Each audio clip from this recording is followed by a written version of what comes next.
Chloe and welcome to my channel. Just being me. Hi, okay, so I wanted this to be beautiful and cinematic and beautifully edited and all of that shebang, but it's not going to be because I'm so excited to tell you guys about this. I'm so excited to talk about this. I've been keeping this a secret from you guys for so long now, and I just want to tell you, so so we're going to, and I'm going to tell you about it right now. I'm starring in a Netflix series. I'm playing an autistic lead character.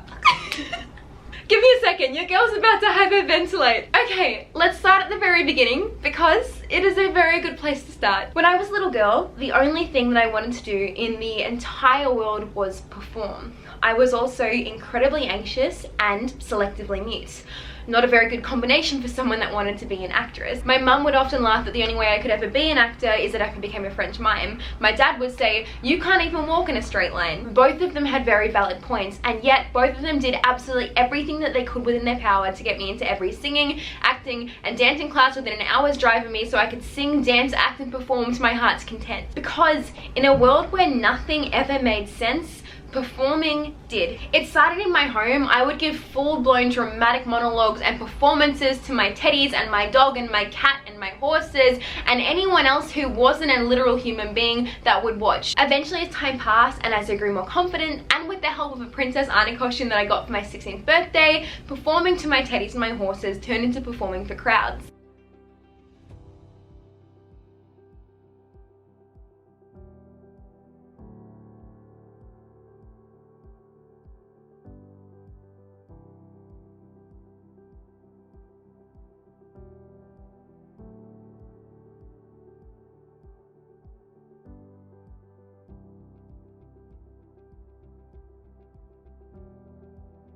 My love for performance is one of the key factors as to why I am where I am today. Being able to travel the globe and speak to you guys about autism and disabilities and mental health and whatever else it is that pops into my mind. Finding that confidence in playing pretend and in performing and in embracing someone else's character and embracing someone else's words and not having to think of my own words because the words were already created for me. I just got to play the part. I just got to be in a fairy tale. Is such a huge reason as to why I am where I am today. Eventually, these in-person performances turn into roles in small films, in campaigns, and for the past few years I've continued to very, very deeply pursue acting. Say it to his face, he's right here. Yeah. Yeah, Heidi, hey, we probably don't need your input here.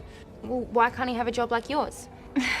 It's pretty obvious, don't you think? Not really. I mean, Jeremy could do it just as well as you can. He'd just be less ignorant. So many kids out there who feel like they don't belong.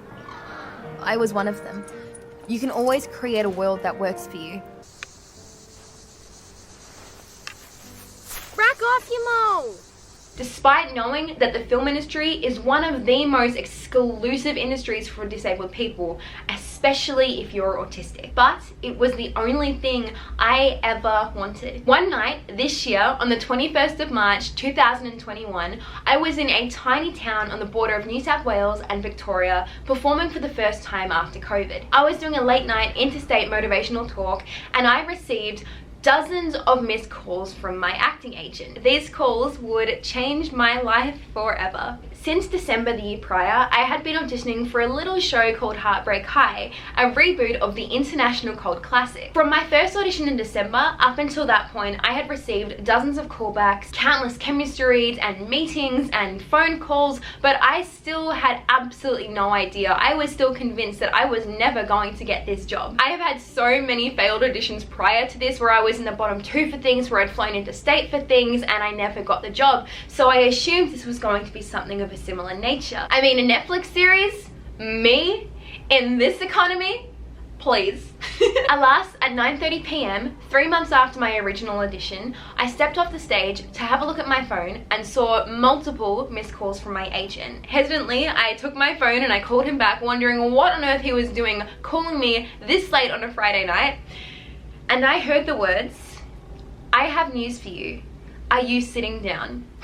That night, I got the news that I had just been cast as one of the leads of Heartbreak High. I am so excited to announce that I am part of the first ever Australian Netflix original series, Heartbreak High. In this series, I am playing Quinny, a bubbly, logistical, raw, outrageous, funny, beautiful, brilliant, autistic character.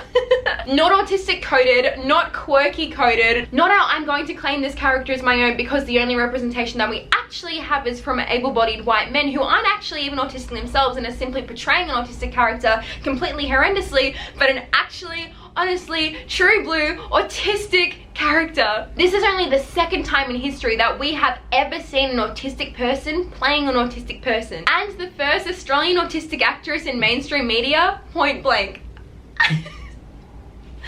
What the heck?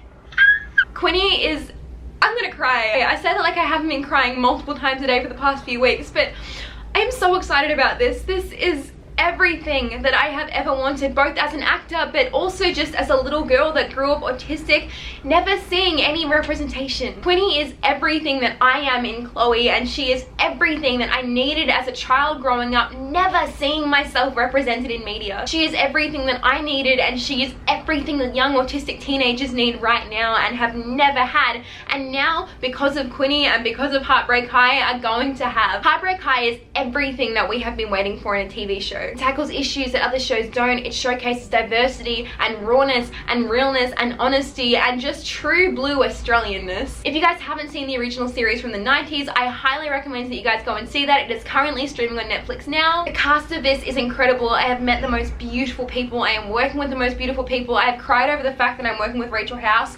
multiple times. The producers and the directors are beautiful and so understanding of autism and so understanding of diversity and so understanding that this is an industry that needs to change when it comes to representation. I have been fighting for disabled actors in disabled roles for years now. If you have a look back through my TikTok and my YouTube, you will see that this is an issue that has always been something so close to my heart. I have been desperate to see positive representation from people that are actually a part of my community for my entire life. If I had one character like Quinny, my entire life would have been so different. I would have grown up knowing that I wasn't weird and that I wasn't strange and that I deserved to be here, that I belonged on this earth, because like everyone does, I looked to the media and I saw no one like me and believed that that meant that I didn't need to be here. If I had one person like Quinny, my entire fairy tale would have been so different. Autistic young women and young people in general for the first time in history are going to be able to look to someone and call them their own. And I am so incredibly excited for this journey. So there you guys have it. Now you guys know why I moved to Sydney. Now you guys know why I've been so on again, off again, incognito for the past few months. Now you guys know why I dyed my hair red. Heartbreak High will be available in 2022 and I'll be sure to update you guys when I can. I am so excited about this. Hello Heartbreak High. Hello Heartleigh High. This is one high school experience that I am so ready for.